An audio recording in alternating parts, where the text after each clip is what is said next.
Hello, students. Today, we're going to do a quick revision of a very important chapter for your board exams, power sharing. Let's make sure you're fully prepared. We'll cover the entire chapter in these 5 simple sections so you can easily remember everything. We'll begin with the basic meaning, then look at the 2 key stories, understand why we need to share power, and finally, discuss its different forms. So, let's begin. All right, first things first, let's quickly revise the most fundamental concept. What exactly is power sharing? Remember this simple definition. Power sharing is basically an intelligent distribution of power, and this is the basic principle of democracy, where the people, you and I, we are the source of all political power. You know, for a very long time, it was believed that power should not be divided. The thinking was that power must be with one person or one group to make quick decisions.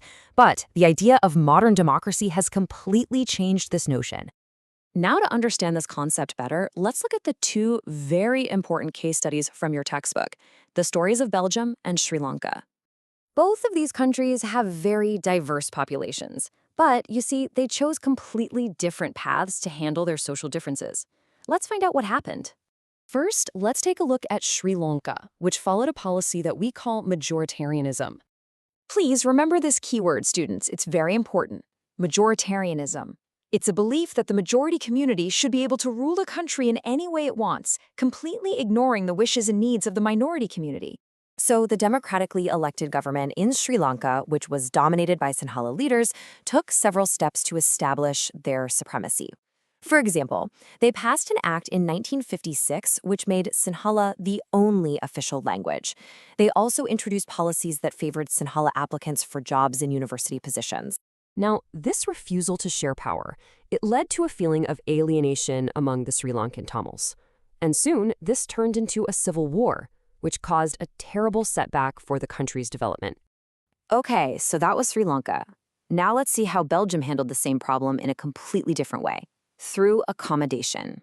The Belgian leaders, they were very innovative. Between 1970 and 1993, they amended their constitution 4 times, and they created this unique model of accommodation. Just look at what they did.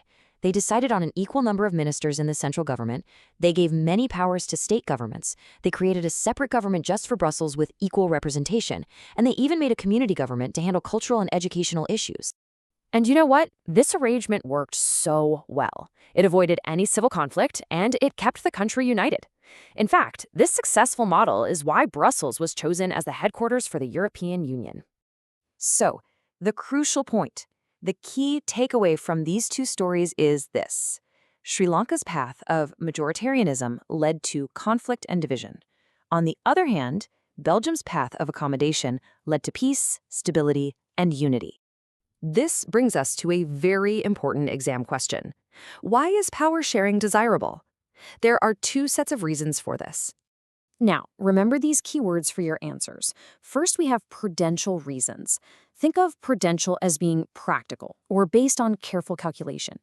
Prudential reasons help to reduce conflict and ensure political stability. Then we have moral reasons. These are based on the core values of democracy. The idea that power sharing is the very spirit of democracy is a moral reason. Finally, let's revise the 4 main forms of power sharing that are practiced in modern democracies. This is another very important topic. In the horizontal form, power is shared among different organs of the government: the legislature, the executive, and the judiciary. Each organ checks the others. The key term you must use in your answer here is the system of checks and balances. In the vertical form, power is shared among governments at different levels. For example, a central government for the entire country, then state governments, and then local governments. The key word here is federal division of power. Power can also be shared among different social groups, like religious and linguistic groups. The community government in Belgium is a perfect example of this. This helps give minority communities a fair share in power.